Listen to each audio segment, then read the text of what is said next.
exclusiveness and an affront to good governance. We are concerned that the introduction of partisan politics into local government will be accompanied by the unwholesome political culture and the corruption associated with partisan politics, which has already done a lot of harm to our society and economy. We'll hear from former President Mahama as he calls for appropriate amendments to be made before the referendum. That's coming up on Top Story, brought to you by Gasem, the nation builder, Vodafone, the future is exciting, ready, bond savings and loans, and also Antati Furniture.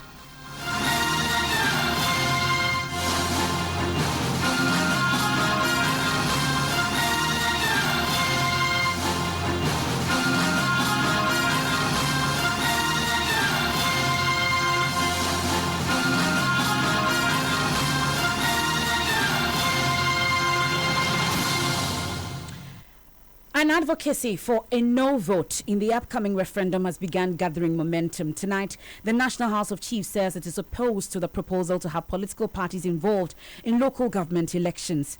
A statement signed by the President of the National House of Chiefs, Togbe Afede, the 14th, warns that any partisan involvement in the process could breed corruption and harm their communities. The government of Ghana is set to hold a referendum in December as part of the processes to amend Article 55, Clause 3 of the 1992 Constitution, a provision barring political parties from sponsoring candidates to an election at the local assembly. Here are excerpts from the statement. While we are aware that the election of chief executives of district, etc., could result in the coexistence of central government and local government controlled by different political parties, experience clearly demonstrates that the culture of winner takes all would prevail at the local level to the detriment of our united development endeavors. We are concerned that the introduction of partisan politics into local government will be accompanied by the unwholesome political culture and the corruption associated with partisan politics, which has already done a lot of harm to our society and economy.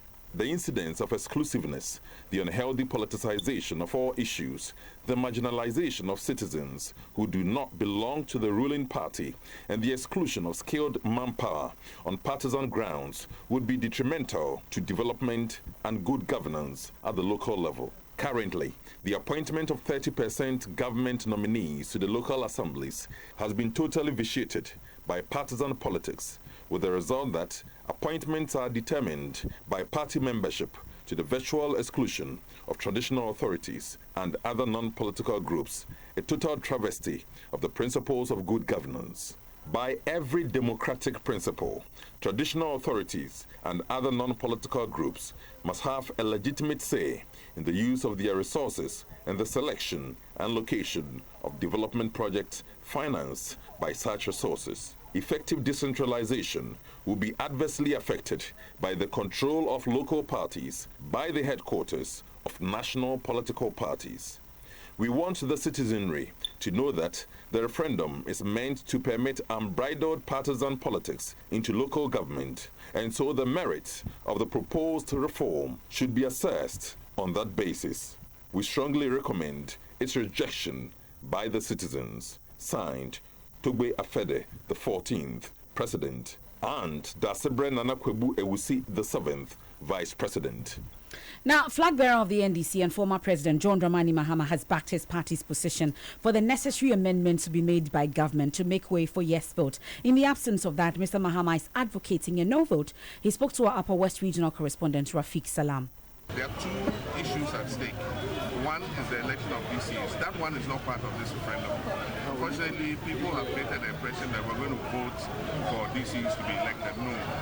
The issue about DCs is a non-entrenched clause in the Constitution. So that one will be amended by our MPs. It's in Parliament currently. They are working on it. What we are being asked at the referendum is, do we want political parties to participate in the local government process? That's the question we're being asked. And so people should not confuse the two issues in their minds. But our party has raised some issues. There are other amendments that must be made in order that will achieve the purpose that we want. And we're asking the government to do it. If they do it, that's fine. If they don't do it, then we'll So if they don't do it, you go for a no vote? Well, if they don't do it, then it won't be useful to vote yes. Because, for instance, we have to repeal the part that says that the president can appoint members of the district assembly. Because we say we're going to make them elected by political parties, why would we go and vote as political parties? And the president will still have the right to appoint 10% of the assembly. So all those things must be repealed in order that we can see our way clear. The government has promised to look at those things and repeal them. And so we're hoping that they'll be able to do that. And all of us, will be on the same. So you heard the former President John Dramani Mahama. Well, the political party participation in local government election is the issue, which is the assembly level. Some assemblymen has been sharing their thoughts with us on this issue as well. To me, I believe that we should continue with the non-partisan. That alone brings all of us together. And as assembly member here, I support my electorate all the time with gadgets. And some don't belong to the party that I belong to, but yet I support them. In fact, when I pay school fees, hospital bills, I don't look at the person party affiliation. So if we bring in party politics, to me, it's going to discriminate, because not all of us, some of us, we believe in working with everyone regardless of their political affiliation. But with the assembly concept, I'm pleading that we should really look at it again if we maintain it as it is, but we should rather vote for the chief executives based on their merit, not on partisan line. I will vote for no, and I will advocate and tell people to vote for no. The reason is simple.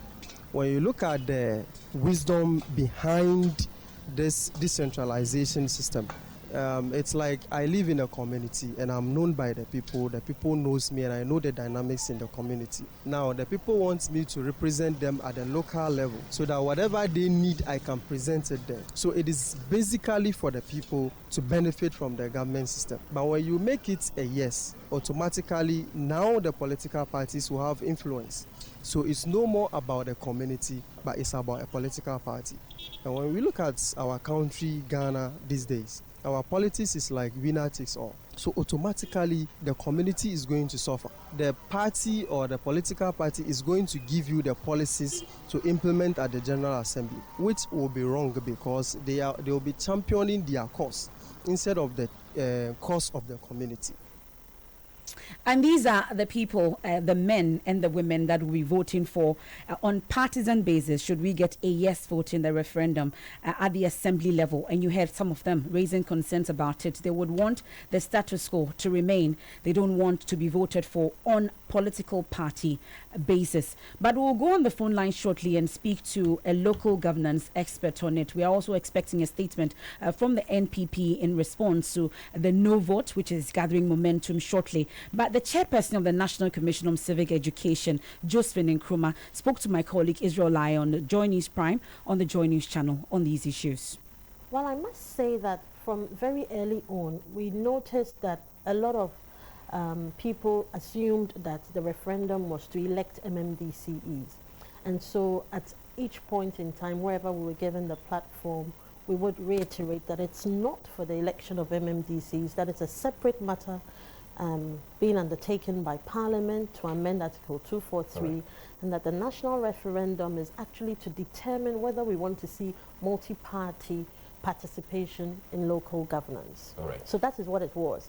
But then we realized that as we went on, you were having, more pronouncements about the election of MMDCs, the referendum to elect MMDCs, and we realized that, hang on a minute, this is confusing, because for us, the key thing is even the question, the referendum question as it is, if somebody goes to the polls and doesn't see that question, doesn't see a question that alludes to the election of MMDCs, that in itself would cause confusion. And people will say, well, I didn't come to vote about this. I came to vote for MMDC. So we thought it was important to reiterate the point and clarify that position. So and it went more pronounced.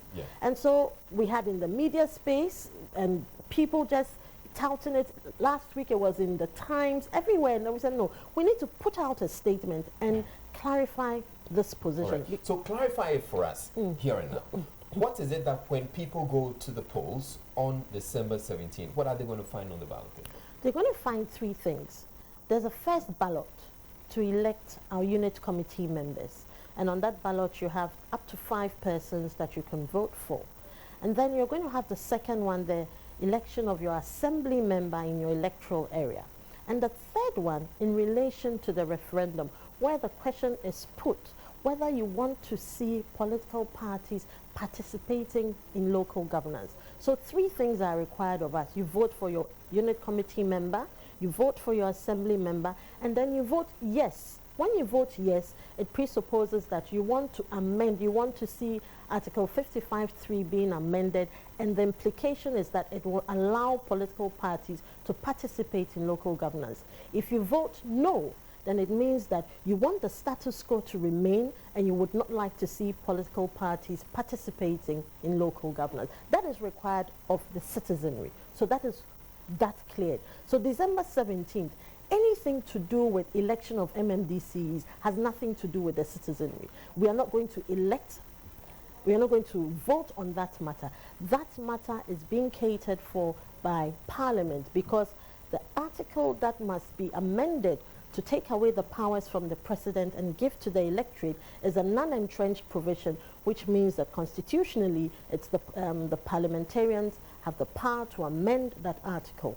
And that Article 243 is for Parliament. Now, when Parliament amends, let's assume that Parliament amends this article, it means that Ghanaians would now be able to vote for their MMDCs. You heard the NCC chairperson, Madam Josephine Nkrumah. We'll go over the phone lines now and speak to the former president of NALAG, Mr. George Chebafor. We're grateful for your time here on Top Story. So amongst others, I don't know where you stand exactly, whether it is a yes or a no vote for you, but we've just seen a number of push or advocacy for a no vote. We've heard from the NDC, we've heard from some individuals as well. And then now we're hearing from the National House of Chiefs. Today they've issued a statement making a strong case for an outright rejection of a yes vote. They are concerned that the introduction of partisan policies into local government will be accompanied by the unwholesome political culture and the corruption associated with partisan politics, which has already done a lot of harm to our society and economy, as they say. You agree or disagree? Yeah, thank you very much and for having me, and greetings to your cherished listeners. I think that first and foremost, this is a national discussion, a national debate, which will culminate to an election on 17th December. And every Ghanaian or groups of Ghanaians have the fundamental right to decide which way they want to look at the issues and the eventual decisions they want to take. So if the NDC has decided to cover for no, it is their right to do so democratically. The National House of Chiefs has done so. But I am listening to feelers from other sources, and the indication is that some members of the National House of Chiefs are dissociating themselves from the resolution of the House.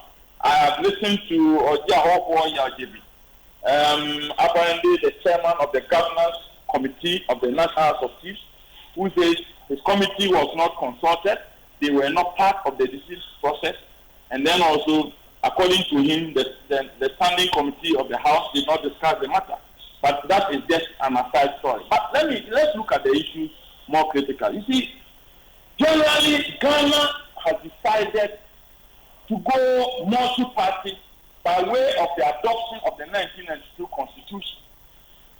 When the National Commission for Democracy told the whole country to consult, the decision of Ghanaians was to opt for multi-party democracy.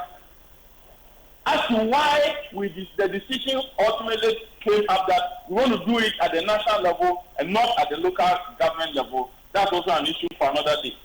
But let me say that even though we have Article 55(3) that debars or prevents political parties from interfering with the electoral processes at the local level, the practical aspect of it and the contradictions within the Constitution itself clearly, contradict that position. First of all, in Article 2431, the president is mandated. It's an absolute mandate given to the president to appoint all MMDCs in this country. And the practice is that because the Constitution did not clearly determine the processes through which the president shall do the appointment, it becomes a prerogative action. So the president is fed with information from the party in government for him to make the determination for appointment of a chief executive. So right from the word go, all MMDCs across the political divide are members of the parties in government. You have 30% of government appointees as regards Article 242. And all of these people are party people from 1994 to today. Those of us who have been on the assembly since the time have clear evidence to show that almost all government appointees are party people. Mm-hmm. Now, you look at the electoral process within a non-partisan architecture. And as I speak, I believe you move around Accra. Posters that have been pasted on walls clearly indicate who belongs to NDC and who belongs to NPP. Parties are supporting candidates clandestinely in the electoral process. So everybody is aware that elections to this assemblies and union committees. But by everybody being aware, Mr. George Shebafor does not make it legal. So why then are we hoping to amend laws to make an illegality legal? That's the concern. Yes, what it means is that people are interested in partisanship. That is why nobody has bothered to question what has been happening, and that has heightened over the years. You get my point. And again, you look at patronage during this assembly election. The average is about 32-35%. And again, the national average of partisan elections of about 80%. What the implication means is that Ghanaians are interested in elections that are multi-party. And then they are not interested in those elections that are supposed to be non-partisan. So you cannot engage in a democratic activity whereby 22% of the populace make decisions for majority of the people because they are disinterested. And you want to sit back and say that is democracy. Not at all. So I think that looking at the realities on the ground, it is better to bite the bullet and allow political parties to take part in the process. That is very legitimate, and that's the way we should go. Now, additionally, like I said, the one of the anchors of our constitution is democracy. And democracy, by its tenet, indicates that decisions shall be made by majority of the people. So majority determines decisions. That is a hallmark of democracy. Now, you go into elections, national elections, where you have partisan presidential candidates, partisan members of parliament, they go into the elections, and then the people vote for a particular party's candidate to become president of the nation. And then they vote for majority of the same party's candidates to become members of parliament, majority out there. And then when it comes to appointing the second tier of the executive authority, which are the MMDC, mm-hmm. Then you go to voter registration, for instance, as I speak. In whole, 85% of the people of Ho voted for NDC with President Mahama as a presidential candidate.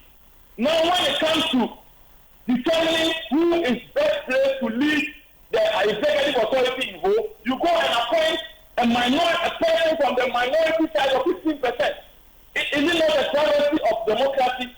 Is that how to party democracy? So the concern for you mostly is the issue about power, but the concern for those who are advocating for the no is also the issue about violence, the division at the local level. As it stands now, it is bad enough, they say. Do we want that at that level also? But let me ask a rhetorical question. What is the alternative? What option do we have? Mm-hmm. Apart from multi-party democracy, do we have an option? We don't. Certainly there's no option. So when there's no option, and globally every country is leaning towards that option, if there are challenges within the partisan arrangement, we have to look at the challenges and deal with them. That's the way we should go, not to use it as a measure to say that multi-party democracy has some elements of of divisiveness and rancor and those things, and for that matter, it's not a good phenomenon. If it's not a good phenomenon, what options do we have? So I think that argument is flawed, because for 27 years, that has been the mechanism that we have used to elect all presidents of this country. And this country has never gone into war. We are a human society. We would have challenges. We are evolving our democracy, and definitely there will be challenges. Even in the U.S., that has practiced democracy for over 300 years, they still have challenges. The last election that they went into, there were accusations of Russian intervention. And for that matter, we cannot say that because the current system of multi-party democracy has some challenges of corruption and some challenges of violence and divisiveness, and for that matter, we should throw it away. It cannot be. We will have to look at the challenges and deal with them, because that's the only option that we have. And that is the process towards development of this country. Look, whatever development that we want to undertake, it will have to be guided by political leaders. That is what we have chosen for ourselves. So we have to look at it from that point of view and look at it in the national interest, and if there are challenges, to deal with them instead of condemning multi-party democracy, because as a nation we do not have an option. But by way of education, though, are you able to tell if the assembly person is elected by the people, how will he be removed? My sister, you see, that is where the problem is. We want to make a decision to amend Article 2431 to elect MMDC. That's the first step. And then we want to go further to amend 65.3 to allow politicians to participate in the local government processes. Now, after we have done that, then we have to look at, we have a lot of time ahead of us to look at some other legislations that will impact on the new decisions that we will take, and we have to realign all these legislations to be in tandem with the new decisions that we have made. So I believe that we will have to move on with the processes and deal with the issues that confront the new decisions that we would make. That's the way to go. So how about the recommendations that we clear all these major hurdles before we go ahead with the referendum? At least the NDC, for instance, have made similar calls. You don't think it's a call that is worth considering? I have serious problems when it comes to the position of the NDC. My sister, Ghanaians, we will have to be, with all apologies, very sincere with ourselves. The president, in his first State of the Nation address, told the whole nation through Parliament that this is the process that you are going to embark upon. Parliament had the opportunity to debate the president's sessional address, including election of MMDC, a problem, a process. The president went ahead to meet all former presidents, including the leader of the NDC, former President John Mahama. Mm-hmm. So the point is that the NDC has been part of the process from the onset. The bills for the amendment of 2431 were sent to, and then 65.3 have been sent to Parliament. The first readings have been done, second readings have been done, and all these processes have included the NDC. You can look at the hazard of Parliament during the debate, and I have them right in front of me.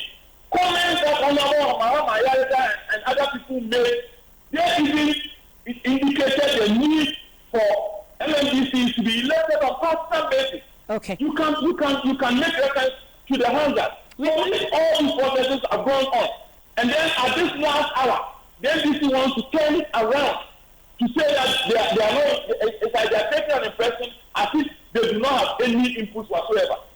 We'll leave it here. Thank you very much for your time. As the former president of the National Association of Local Authorities of Ghana, NALAG, Mr. George Chebafo, quickly bringing the communications director of the NPP, Mr. Yao Boabing Esamoah, and he has an input to this as well, a number of calls, and we've not heard the party's position officially just yet on this issue, especially the latest statement from the National House of Chiefs on what ought to be done. They are asking for an outright rejection of this. They want a no vote, I should say. We're grateful for your time here on Top Story, Mr. Yabuabuye Samwa. So I'm sure you followed the discussion, the advocacy for the no vote, which is gathering momentum. Amongst others, they've talked about partisan politics at that level, which is going to breed the political culture and corruption, which is associated with it. And also the principles of good governance would be turned over, they say. What's your immediate reaction to the statement from the National House of Chiefs as you've seen it? I suggest and perhaps believe that there's a misapprehension about the real issues at stake, and that stepping back and reviewing the situation, we may very well have a different position from the House of Chiefs. I am also informed that there's some level of